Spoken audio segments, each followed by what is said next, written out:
सादरम नमो नमः। प्यारे बंधुओं, संस्कृत जिज्ञासुओं, साहित्य शास्त्र को लेकर पिछले वीडियो में हमने बहुत सारी बातें की थी कि साहित्य समाज के लिए क्या करता है, समाज के लिए यह साहित्य कितना आवश्यक है। आज उसी का थोड़ा सा अंश बढ़ाते हुए हम अपना विचार उपस्थापित कर रहे हैं। इतना तो हम कल पिछले वीडियो में समझ चुके थे कि साहित्य जो है वो भावनाओं के संप्रेषण का साधन है। मनुष्य अपनी भावनाओं का संप्रेषण विविध प्रकार से करता है, ये हम सभी जानते हैं। कभी लोग इशारे से भी अपने भाव का संप्रेषण करते हैं। हाथ हिला के, आंख हिला के, होठ हिला के अपने भावों का संप्रेषण हो जाता है। लेकिन शब्दों के द्वारा जितना सुस्पष्टतया हम अपने भावों का संप्रेषण कर सकते हैं, उतना अन्य किसी के द्वारा नहीं कर सकते। इस बात से भी हम सभी अपरिचित नहीं हैं। शब्दों के द्वारा जो संप्रेषण किया जाता है वह शब्द को सुनने वाले और शब्द के तत्व को समझने वाले सभी सहजतया समझ लेते हैं। लेकिन प्रायः देखा जाता है कि संकेत से जब हम भाव संप्रेषण करते हैं तो वो प्रायः परिपक्वावस्था में जो लोग हैं, जो संकेत को समझते हैं, जो संकेत करने में चतुर हैं, उसी के द्वारा भावों का समुचित संप्रेषण हो पाता है। नहीं तो कभी कभी गलत संप्रेषण भी चला जाता है। शब्द का प्रयोग सामान्यतः सभी लोग अपनी अपनी भावों के संप्रेषण के लिए किया करते हैं। इसीलिए शब्द का स्थान भाव के संप्रेषण के साधन के रूप में सर्वोपरि है। और शब्द का महत्व हम सभी जानते हैं कि वस्तुतः अगर हमारे पास में ये शब्द नहीं होता तो यह संसार किसी अंधेरे के गर्त में डूबा हुआ होता।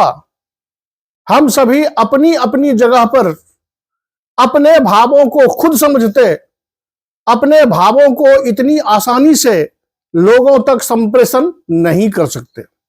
इसीलिए आचार्य दंडी ने जो पंक्ति कही वह वास्तविक में शिरोधार्य पंक्ति है और सबके लिए श्लाघ्य है कि इदमंधम तमः कृत्स्नम जायेत भुवनत्रयम् यदि शब्दा वयम ज्योति आसंसारम न दीप्यते। यदि यह शब्द रूपी ज्योति पूरे संसार में दीपित नहीं होती तो यह तीनों भुवन किसी अंधकार में डूब चुका होता। इसलिए शब्द की आवश्यकता है। जब शब्द की आवश्यकता है तो अब हम शब्द की ओर चलते हैं। तो ये हम सभी जानते भी हैं और स्पष्ट भी कर लें कि एक शब्द किसी न किसी अर्थ विशेष को बोधित करता है।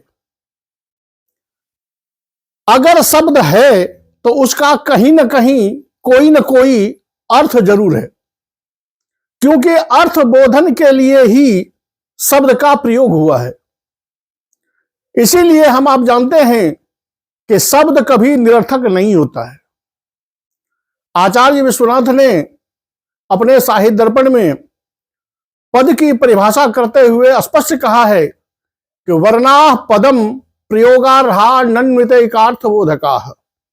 अर्थात वर्णों का जो समूह है वह पद है, लेकिन उसमें एक शर्त है कि वर्णों का वो समूह जो किसी की अपेक्षा किए बिना, किसी से अन्वित हुए बिना एक अर्थ का बोधन करता हो। इसी शब्द से बोधित होने वाला अर्थ कभी तो नयन प्रत्यक्ष होता है कि सामने में गाय हो, हम बोले कि ये गाय है तो गाय दिखाई दे जाएगी। कभी जब हम कथा कहानी पढ़ते हैं या कोई कहानी हमें सुना रहा होता है तो उस समय जो बातें वह कह रहा होता है, जिस शब्द का प्रयोग कर रहा होता है, वो अर्थ मेरे सामने नयन प्रत्यक्ष नहीं होता। लेकिन अगर शब्द प्रयोग में कुशलता है, चतुराई है, लालित्य है, तो हमारे मानस पटल पर हूबहू वह अर्थ अवतरित हो जाता है।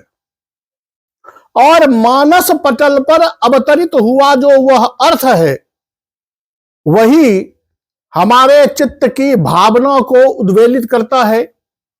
उस भावना को उस दृश्य के अनुकूल रिएक्शन देने के लिए प्रेरित करता है। अब देखना यह होता है कि बोलने वाले में यह कला चाहिए कि वो जिस अर्थ की अभिव्यक्ति करना चाहता है उसके लिए ऐसे समुचित शब्दों का प्रयोग करे जिससे सुनने वाले के मानस पटल पर उसी अर्थ की अभिव्यक्ति हो जिस अर्थ की अभिव्यक्ति वो चाहते हैं। अगर बोलने वाले के द्वारा चिंतित अर्थ को अभिव्यक्त करने में उनका शब्द समर्थ नहीं हो पाता है तो स्वभावतः है कि सुनने वाले पर उस शब्द का समुचित असर नहीं होता है। इसलिए बोलने के लिए शब्द और अर्थ का सामंजस्य बिठाना, सामंजस्य दिखाना यह आवश्यक होता है। और जहां इस शब्द और अर्थ का समुचित सामंजस्य होता है उसी को हम साहित्य कहते हैं। यह हमारे लिए बहुत आवश्यक है, क्योंकि अगर शब्द का प्रयोग तत्त अर्थ की अभिव्यक्ति में पूर्ण रूप से सक्षम नहीं होता है तो फिर उस बोलने वाले की बातों का जनता पे, सुनने वाले पे कोई असर नहीं होता। और जब असर नहीं होता है तो कोई उसकी ओर ध्यान नहीं देता है। इसी को पहले हम अलंकार शास्त्र कहते थे, यानी कि जिन प्रयोग करने वाले ने अपने शब्द को उस अर्थ के साथ तालमेल बिठाकर समुचित शब्दों का प्रयोग किया है, सुललित शब्दों का प्रयोग किया है, ऐसा शब्द जो सुनने में भी अच्छा लगे और समुचित अर्थ की भी अभिव्यक्ति करता हो, उसको लोग आलंकारिक भाषा कहते थे। आलंकारिक भाषा सामान्य भाषा से थोड़ा सा इतर हो जाता है।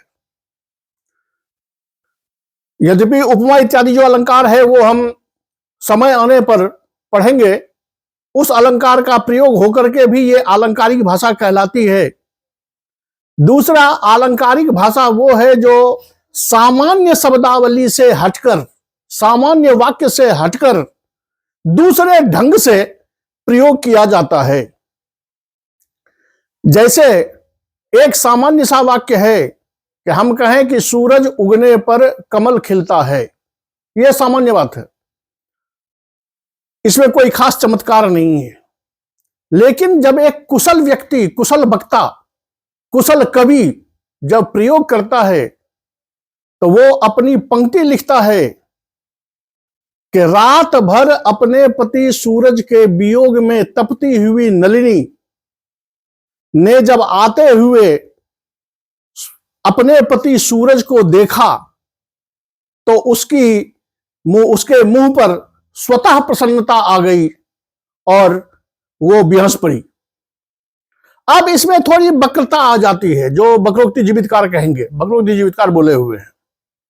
ऐसी भाषा को ही हम आलंकारिक भाषा कहते थे, या जिसमें उत्प्रेक्षा, रूपक, उपमा इत्यादि का प्रयोग हुआ है, वो आलंकारिक भाषा होती थी। वो सुनने में भी थोड़ी अच्छी लगती है, लोगों को अपनी ओर आकृष्ट जल्दी करती है, इसलिए वो आलंकारिक भाषा कहलाता था। इसी को हम साहित्य कहते हैं, क्योंकि यह शब्द और अर्थ के सामंजस्य को बिठाने का विज्ञान हमें सिखाता है, जिससे कि शब्द भी चमत्कारी होता है और अर्थ भी चमत्कारी हो जाता है। और जब दोनों चमत्कार बराबर मात्रा में उपस्थित हो जाता है, तो सहृदयों के हृदय में एक नया चमत्कार पैदा होता है। इसीलिए कहते हैं कि साहित्य सहृदयों के हृदय में एक नया चमत्कार पैदा करता है, जो हम अब ये कैसे होता है, ये हम आगे चलकर शब्द शक्ति के समय इस बात की व्याख्या करेंगे और इस बात को समझेंगे। अब सामान्यतया जो नए नए हैं, जो साहित्य से थोड़ा दूर है, साहित्य पढ़ने के लिए पहले आए हैं, उनके मन में एक तर्क आता है। यद्यपि यह तर्क कोई खास महत्व नहीं रखता, लेकिन आजकल देखा जाता है कि बच्चे के मन में, युवाओं के मन में यह प्रश्न आ जाता है कि जब हरेक शब्द अर्थ से युक्त है ही, तो यह भी विचार करना चाहिए कि पहले शब्द है कि पहले अर्थ है। तो यह कहना मुश्किल हो जाता है कि शब्द है कि अर्थ है। इस विषय को हम इस तरह से समझ सकते हैं कि जो बोलने वाले हैं, जो कवि हैं, उनके लिए तो अर्थ पहले है, शब्द बाद में है, क्योंकि वो अपने अर्थ को पहले अपने मानस पटल पर सोच लेते हैं कि इस अर्थ की अभिव्यक्ति हमें करनी है, तो उसके अनुकूल वो अपना शब्द चुनते हैं। तो उनके लिए पहले अर्थ है, तब शब्द है। लेकिन सुनने वाला हमारे शब्दों को सुनता है और तब उस अर्थ पर पहुंचता है, इसलिए उनके लिए पहले शब्द है, तब अर्थ है। अन्यथा शब्द और अर्थ का ऐसा सम्मिश्रण है कि जिसको हम आगे पीछे नहीं कर सकते। इसीलिए महाकवि कालिदास ने रघुवंश के मंगलाचरण में स्पष्ट कहा है कि वागर्थाविव संपृक्तौ वागर्थ प्रतिपत्तये जगतः पितरौ वंदे पार्वती परमेश्वरौ। जैसे पार्वती और परमेश्वर आपस में घुले मिले हैं, एक दूसरे को अलग नहीं किया जा सकता, उसी तरह शब्द और अर्थ आपस में ऐसे ही घुला मिला है, उसको हम अलग नहीं कर सकते। शब्द है तो अर्थ है, अर्थ है तो शब्द है। अब जब शब्द है तो अर्थ है, अर्थ है तो शब्द है, और शब्दार्थ ही साहित्य है, क्योंकि साहित्य में जब आगे चल के काव्य का अध्ययन करेंगे तो वहां शब्दार्थ को शरीर माना गया। तो शब्द है, अर्थ है, तो फिर क्या सभी शब्द और अर्थ, सभी शब्द, सभी वाक्य, सभी प्रयुक्त वाक्य साहित्य हो जाते हैं? तो कहता है जी नहीं, सभी साहित्य के अंतर्गत नहीं आ सकता, क्योंकि अगर सभी को हम साहित्य मान लें तो एक सामान्य जन के कथन में और एक चिंतक, मनीषी, कवि, उसके कथन में क्या अंतर रह जाएगा। इसलिए शब्दार्थों का जहां समुचित संयोग होता है, चमत्कारिक संयोग होता है, उसको हम साहित्य के अंतर्गत रखते हैं। समुचित संयोग से तात्पर्य यह है कि जो शब्द ऐसे अर्थों को प्रस्तुत करता हो जो सहृदयों के लिए तदनुकूल भावमय एक चमत्कार उत्पन्न करता हो। इस चमत्कार के लिए शब्द एवं अर्थ का समुचित सामंजस्य होना अपेक्षित होता है। सभी शब्दार्थ समुचित भावात्मक चमत्कार उत्पन्न कर दे, यह जरूरी नहीं है। उसमें देखना पड़ता है कि शब्द को हम कैसे प्रयोग करते हैं, कैसे वाक्य में लगाते हैं, कैसे परिस्थिति में प्रयोग करते हैं, इत्यादि सारी चीजों को मिला करके देखा जाता है।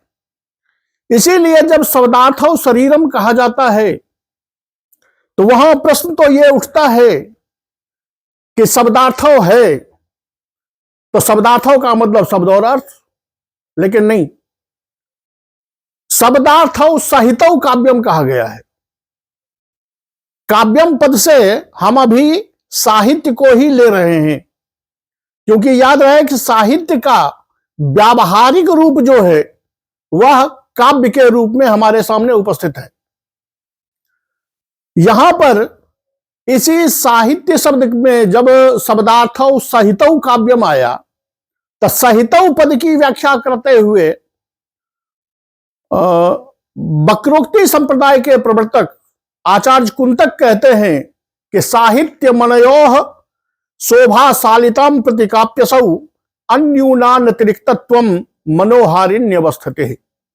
अर्थात शोभाशालिता के प्रति, चमत्कार के प्रति शब्द और अर्थ की ऐसी स्थिति जो शब्द और अर्थ दोनों की तुलना अगर करें तो न कोई किसी से कम हो न कोई किसी से अधिक हो, अर्थात दोनों का चमत्कार बराबर हो।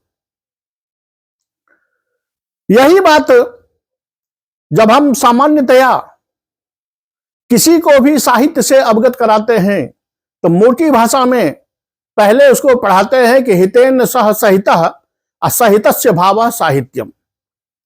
यह सहित जो है, यह सहित क्या है? शब्दार्थ हितेन सह तो हुआ,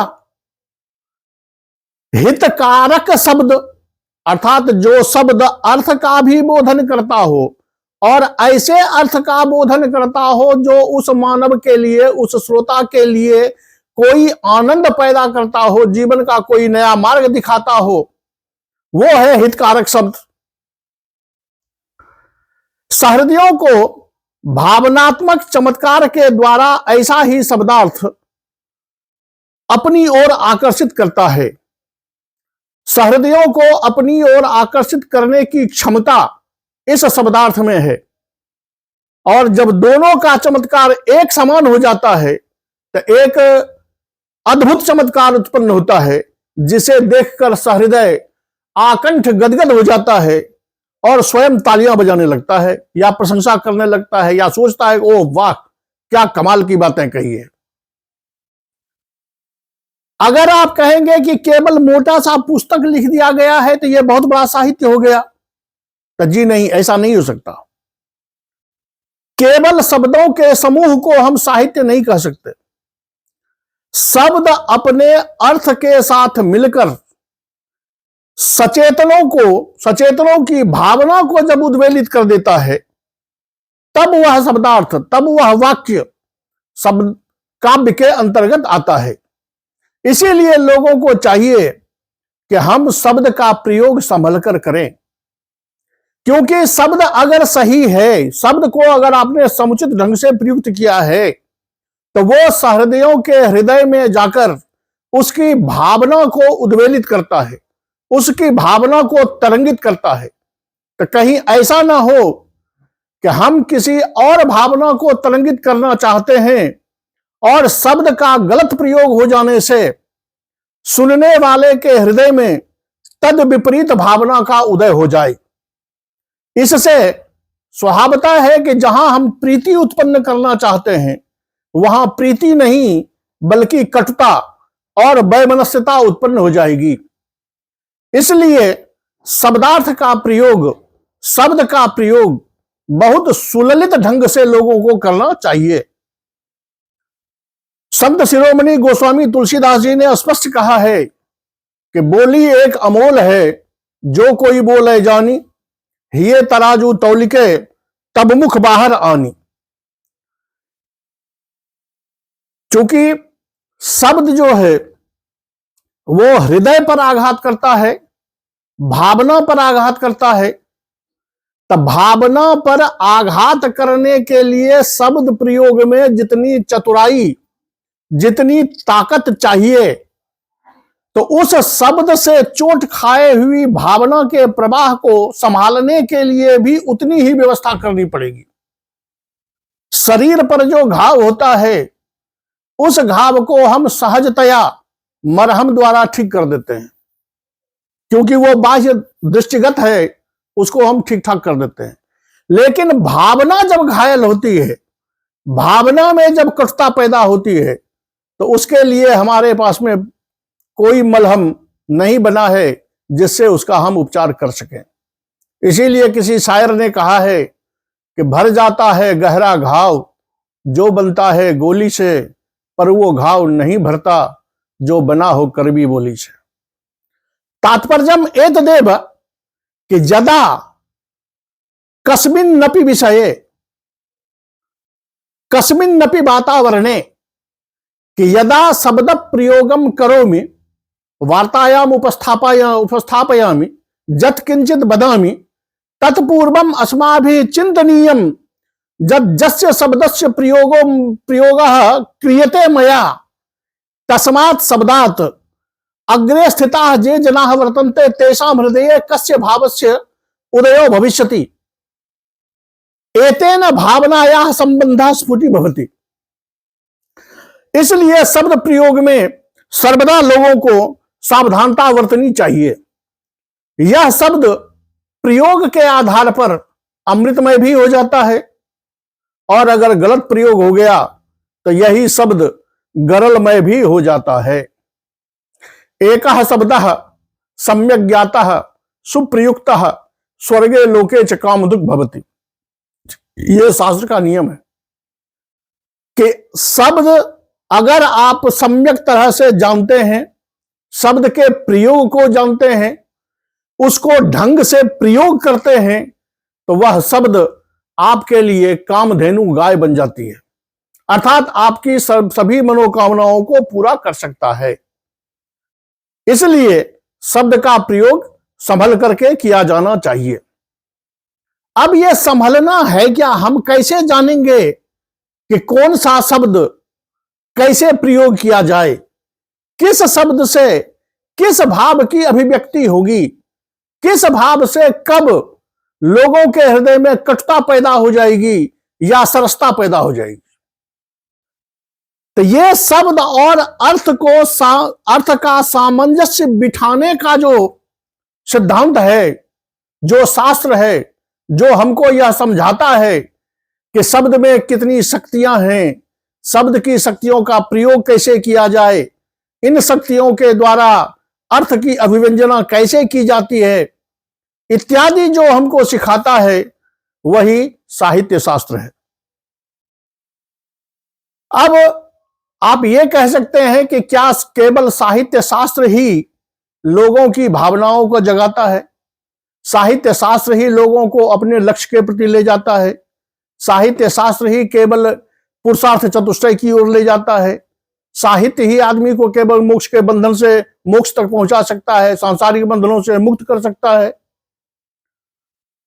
तो नहीं, यह सभी शास्त्रों से होता है। सभी शास्त्र उसी पुरुषार्थ चतुष्टय की ओर ले जाते हैं, और सभी शास्त्रों के द्वारा मनुष्य अपने उच्चता को प्राप्त करता है, इसमें कोई दुमत नहीं है। लेकिन इसका सुललित जवाब आचार्य विश्वनाथ ने अपने साहित्य दर्पण में दिया है कि कटुकौषधोपशमनीयस्य रोगस्य सित शर्करोपशमनीयत्वे कस्य वा रोगिनः सित शर्करा प्रवृत्तिः साधीयसी न स्यात्। कि यदि एक ही रोग हो, वो कड़वी दवाई से भी छूटता हो और मीठी दवाई से भी छूटता हो, तो भला कौन ऐसा रोगी होगा जो मीठी दवाई को छोड़कर कड़वी दवाई खाना चाहेगा। तो यानी साहित्य शास्त्र जो है वो मीठी दवाई का काम करता है। इसमें सरसता है। यह सरसता कैसे है, ये तो क्रमशः हम आगे बढ़ते जाएंगे तो उस विषय को देखेंगे। जितने भी शास्त्र हैं, चाहे व्याकरण है, दर्शन है, जितने भी चीज हैं, वो सभी सिद्धांत बनाते हैं, निर्णय करते हैं और समुचित निर्णय करते हैं। लेकिन उनका प्रयोग स्थल जो है, व्यावहारिक रूप, वो व्यावहारिक रूप यहां साहित्य में काव्य के रूप में परिणत होता है। काव्य को सुनकर जिस सरसता से सहृदय उसकी ओर आकृष्ट होता है और जीवन को सफल करने में सहायक बनता है, जीवन को सफल करता है, वैसी सहजता, वैसी सुलभता दूसरे जगह संभव नहीं है। आचार्य राजशेखर अपनी काव्य मीमांसा में साहित्य विद्या को पंचमी विद्या मानते हैं। क्यों? तो वो कहते हैं ऐसा पंचमी विद्या सर्वशास्त्रोपकारकत्वात्, क्योंकि यहां सभी शास्त्रों का प्रयोग होता है और सभी शास्त्रों का यह उपकारक है। जो कठोर शास्त्र है उस कठोर शास्त्र को भी सरलता पूर्वक, सहजता पूर्वक, सरस भाषा में साहित्य समझा देता है। यह साहित्य की विशेषता है। ये आप जानते हैं कि किसी भी शास्त्र को व्यावहारिक रूप में तो लाना ही पड़ेगा, क्योंकि व्यवहार में अगर वो नहीं आएगा तो धीरे धीरे समाज से वह दूर होता चला जाएगा। इसीलिए तो कहा जाता है ज्ञानम भारा क्रियाम बिना, कि जो हमें ज्ञान है उसको क्रिया रूप में परिवर्तित करें, उसको व्यवहार रूप में परिवर्तित करें। इसलिए साहित्य में शब्दार्थ का प्रयोग बहुत अच्छे ढंग से सिखाया जाता है, उसकी व्याख्या की जाती है और उसका सांगोपांग विवेचन किया जाता है। अब जब हम साहित्य शास्त्र की ओर बढ़ते हैं तो एक विषय पर आते हैं, जिस विषय को लेते हैं कि सिद्धांत और व्यवहार। किसी भी शास्त्र को जब हम पढ़ते हैं तो एक सैद्धांतिक रूप है और एक व्यावहारिक रूप है। केवल सैद्धांतिक पढ़ लेंगे तो उससे भी ज्यादा सफलता नहीं मिलती। वो विद्या विद्या तब होती है, वो शास्त्र शास्त्र तब है जब व्यवहार रूप में वह समाज में प्रतिष्ठित होता है, क्योंकि समाज जो है वो उस व्यवहार को देखता है। तो साहित्य के भी दो रूप हैं, दो तरह से इसका हम अध्ययन करते हैं। एक इसका सिद्धांत पक्ष और एक इनका व्यवहार पक्ष। सिद्धांत पक्ष को जहां यह निर्णय होता है कि शब्द क्या है, अर्थ क्या है, शब्द की शक्तियां क्या है, शब्द का प्रयोग कैसे करना चाहिए, काव्य हम किसको कहेंगे, काव्य का भेद क्या होगा, इत्यादि का जहां विवेचन होता है, निर्णय होता है, उसे हम लक्षण ग्रंथ कहते हैं। जैसे नाट्यशास्त्र, काव्यालंकार, काव्यालंकार सूत्रवृत्ति, काव्यादर्श, वक्रोक्ति जीवितम, काव्य प्रकाश, साहित्य दर्पण, चंद्रालोक, रसगंगाधर इत्यादि ग्रंथ तो बहुत सारे हैं। हमारे यहां आचार्यों की कोई कमी नहीं। और जो लक्षण उन्होंने निर्धारित कर दिए हैं, उन लक्षणों का प्रयोग स्थल जो है, जहां उसका प्रयोग होता है, उसको हम कहते हैं लक्ष्य। अर्थात लक्षण का व्यावहारिक प्रयोग जहां हम दिखाते हैं वो है हमारा लक्ष्य ग्रंथ, जिसको हम काव्य के रूप में देखते हैं। ये काव्य भी पहले दृश्य और श्रव्य के रूप में आता है और फिर दृश्य के भी भेद होते हैं, श्रव्य के भी भेद होते हैं। ये क्रमशः जैसे जैसे हम आगे बढ़ते जाएंगे वैसे वैसे सबका विवेचन आता जाएगा। याद रहे कि सिद्धांत पक्ष का जब हम अध्ययन करते हैं और सिद्धांत पक्ष हमें मालूम होता है, तब हमें व्यवहार पक्ष का आनंद अत्यधिक मिलता है। अगर व्यवहार पक्ष हो और सिद्धांत पक्ष मालूम ना हो तो भ्रम की स्थिति बनी रहती है। जैसे सामान्य आदमी भी शब्द की विविध शक्तियों का प्रयोग करते हैं, सामान्य आदमी जो साहित्य शास्त्र नहीं जानता वो भी व्यवहार में विविध अलंकारों का प्रयोग करता है, लेकिन उस अलंकार से उत्पन्न होने वाला जो विशिष्ट चमत्कार है उससे वह अनभिज्ञ है। उसे यह ज्ञात नहीं है कि इसमें कौन सा अलंकार क्या चमत्कार कर रहा है, कौन सी शक्तियां इसमें कितना चमत्कार कर रही है। इसलिए लक्षण ग्रंथ को पढ़ना आवश्यक है, तब जाकर के लक्ष्य में जब जाएंगे तब उसका आनंद हमें मिलेगा। और शब्द और अर्थ तो आप समझ गए कि यह आवश्यक है ही। शब्द का प्रयोग सही ढंग से करना चाहिए, जो हमको लक्षण शास्त्र बताएगा। यह आवश्यक इसलिए है कि व्यवहार रूप में हम देखते हैं सामान्यतः कि जब हमें अच्छी फसल उगानी हो तो हमें अच्छा बीज भी चाहिए, अच्छी मिट्टी भी चाहिए, और उसके अनुकूल वातावरण भी चाहिए, उसके अनुकूल पानी भी चाहिए, तभी जाकर के हमको अच्छा फसल प्राप्त होगा, क्योंकि हम बीज से अच्छा फसल चाहते हैं। अगर अच्छी मिट्टी न मिली, अच्छा वातावरण नहीं मिला, अच्छा ताप नहीं मिला, तो बीज भले अच्छा हो लेकिन फिर भी वह उतना फसल नहीं दे पाता है जितने की हमें कामना होती है। और सभी कुछ अगर सही से संयुक्त हो जाए, सभी चीज अनुकूल मिल जाए, तो हमारे चिंतन के अनुकूल हमें फल प्राप्त होता है। और यही सृष्टि मात्र का उपाय है। सब जगह इस दोनों के सामंजस्य की अपेक्षा होती है। जैसे हम साहित्य शास्त्र पढ़ रहे हैं तो शब्द और अर्थ की अपेक्षा है, शब्द और अर्थ का वास्तविक सामंजस्य होना चाहिए। उसी तरह अगर हम ब्रह्मा की सृष्टि में देखेंगे तो पारिवारिक जीवन चाहिए, तो पति और पत्नी का समुचित संयोग होना चाहिए। सन्यासी जीवन है तो वो जीव और उसका जो इष्ट है, उस इष्ट के साथ उसका समुचित साहित्य होना चाहिए, समुचित संयोग होना चाहिए। समुचित अधिकारी है तो उसको अधिकार और कर्तव्य दोनों के साथ समुचित संयोग होना चाहिए, तभी वह अच्छा अधिकारी बन पाएगा। केवल अधिकार का प्रयोग करे और कर्तव्य का प्रयोग न करे तो फिर वह समाज में प्रतिष्ठित नहीं हो सकता। कृषि कर्म आपने देख ही लिया कि बीज चाहिए तो अनुकूल मिट्टी चाहिए, अनुकूल मिट्टी चाहिए फिर अनुकूल पानी चाहिए, अनुकूल ताप चाहिए, अनुकूल वातावरण चाहिए। चित्रकार है तो उसको किस रंग के साथ किस रंग को मिलाना है, इसका उसको ज्ञान होना चाहिए, तभी जाकर के वह कुशल चित्रकार हो सकता है, अन्यथा नहीं हो सकता। तो साहित्यकार तभी हो सकता है जब उसको शब्द अर्थ का समुचित प्रयोग आता हो। इस शास्त्र में हम शब्द और अर्थ को लेकर के ही केवल चलते हैं, क्योंकि शब्द और अर्थ का संयोग ही साहित्य है जो हमारे पुरुषार्थ चतुष्टय की ओर हमें ले चलता है।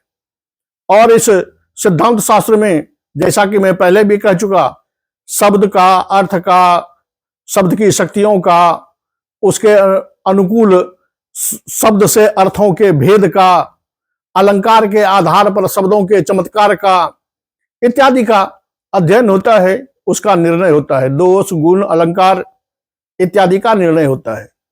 तो जो सिद्धांत बनाता है वो सिद्धांत ग्रंथ यानी लक्षण ग्रंथ है, और जो व्यवहार शास्त्र है वो काव्य शास्त्र है। अब जब हम काव्य पद का प्रयोग करते हैं तो काव्य पद पर ही जितने भी लक्षण ग्रंथ हैं वो सबको काव्य पर जाकर के घटा के दिखाते हैं, क्योंकि व्यवहार पक्ष काव्य ही है। कि अगर वो शब्द की शक्ति दिखाएंगे तो उसका उदाहरण वो काव्य का देंगे कि ये देखिए यहां ये शब्द प्रयोग है और यहां इसका ये चमत्कार आ रहा है। तो काव्य पद को यानी काव्य को हम साहित्य का व्यवहार स्थल मानते हैं, व्यवहार स्थल हमारा है। तो उस काव्य को ही हम आज भी साहित्य के रूप में जब हम देखते हैं तो कथा साहित्य, पद्य साहित्य, कविता साहित्य, गद्य साहित्य इत्यादि हमारे सामने उपलब्ध होता है। इसमें लक्षण निर्धारण नहीं होता, लक्षण निर्धारण तो लक्षण ग्रंथ में होता है, उसका प्रयोग स्थल ये है। तो इसमें हम साहित्य शास्त्र में किसका अध्ययन करेंगे? एक लक्षण ग्रंथ का और एक लक्ष्य ग्रंथ का। लक्षण ग्रंथों में जो भी सिखाया जाएगा, जो भी सिद्धांत बनेगा, वो लक्ष्य ग्रंथ में उसको उतार करके, उसको घटा करके उसको देखना पड़ेगा। हम स्वयं विचार करके उसको देखेंगे कि ये उचित है कि नहीं है। अब जब हम काव्य पक्ष में आते हैं, क्योंकि काव्य हमारा व्यवहार स्थल है, इसीलिए उसको हम आगे करके सर्वप्रथम उसी की ओर बढ़ेंगे। काव्य में दो प्रकार का चिंतन है काव्य को लेकर के। एक तो आत्म पक्षीय चिंतन है और एक शरीर पक्षीय चिंतन है। जैसे हमारे जितने भी दर्शन हैं वो ब्रह्म को लेकर के अपनी चर्चा आरंभ करते हैं और सब अपने अपने हिसाब से अपने अपने तर्कों के अनुकूल उस ब्रह्म की सिद्धि करते हैं। उसी तरह काव्य का भी, काव्य जो है शब्दार्थ का संजोग जो बना, उसका आत्म तत्व क्या है, कौन सा ऐसा चीज है जिसके बिना उसे हम काव्य नहीं कह सकते, जिसके बिना उसको हम काव्य की श्रेणी में ला ही नहीं सकते, साहित्य की श्रेणी में ला ही नहीं सकते। जैसे इस शरीर में एक यह पार्थिव शरीर है और एक इसमें रहने वाला प्राण है, आत्मा है। ये दोनों चीजें हैं, ये हम सभी जानते हैं। शरीर प्राण नहीं है, यह भी सत्य है। अब प्राण शरीर नहीं है, यह भी सत्य है। लेकिन शरीर के बिना प्राण नहीं है, आत्मा नहीं है। क्योंकि आत्मा को अगर कुछ करना है तो उसके लिए यह शरीर चाहिए, क्योंकि व्यवहार स्थल यह शरीर है। आत्मा अगर शरीर से निकल जाए तो यह शरीर निश्चेष्ट हो जाएगा। तो आत्मा के बिना न यह शरीर है, और शरीर न हो तो फिर आत्मा को न हम देख सकते हैं, न उससे हम बात कर सकते हैं, न आत्मा कुछ हमें समझा सकती है। वो फिर देव रूप में गिने जाते हैं। अब जिन लोगों ने, क्योंकि हमारे यहां आध्यात्मिक शास्त्र है और शास्त्र जो है वो अध्यात्म की बातें ही करता है, आत्मा पर ही चलता है। तो जिन लोगों ने, जिन आचार्यों ने काव्य का आत्म पक्षीय विवेचन किया कि काव्य की आत्मा हम किसको माने, वो विभिन्न लोगों ने, विभिन्न आचार्यों ने विभिन्न प्रकार से उसको निरूपित किया है। इसीलिए साहित्य शास्त्र के 6 संप्रदाय हैं, जिसमें सर्वप्रथम आता है रस संप्रदाय, जो रस को काव्य की आत्मा मानता है।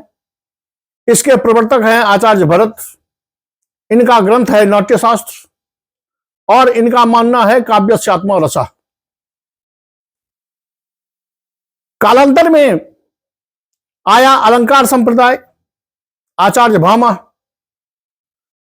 जो अलंकार की विशेषता को महत्व देते हुए कहते हैं कि भले सब कुछ रहे लेकिन बिना अलंकार के काव्य नहीं होता।